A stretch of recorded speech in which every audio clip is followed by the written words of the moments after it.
വിശുദ്ധ ഗ്രന്ഥത്തിലെ 52-ാം സങ്കീർത്തനം. അക്രമിയുടെ അവസാനം.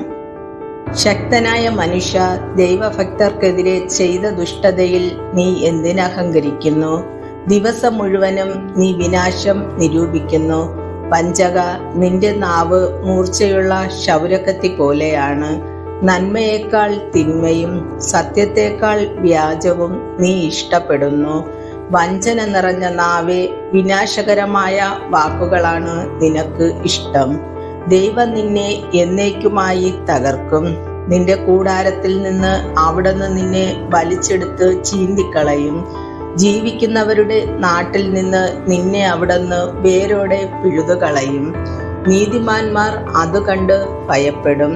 അവനെ പരിഹസിച്ച് അവർ പറയും, ഇതാ ദൈവത്തിൽ ശരണം വയ്ക്കാത്ത മനുഷ്യൻ, സ്വന്തം സമ്പദ് സമൃദ്ധിയിൽ വിശ്വാസം അർപ്പിച്ചവൻ, അക്രമത്തിൽ അഭയം തേടിയവൻ. ദൈവത്തിന്റെ ഭവനത്തിൽ തഴച്ചു വളരുന്ന ഒലിവുമരം പോലെയാണ് ഞാൻ. ദൈവത്തിന്റെ കാരുണ്യത്തിൽ ഞാൻ എന്നേക്കും ആശ്രയിക്കുന്നു. അങ്ങ് നൽകിയ അനുഗ്രഹങ്ങളെ പ്രതി ഞാൻ എന്നേക്കും അവിടത്തോട് നന്ദി പറയും. അങ്ങയുടെ ഭക്തരുടെ മുമ്പിൽ ഞാൻ അങ്ങയുടെ നാമം പ്രകീർത്തിക്കും.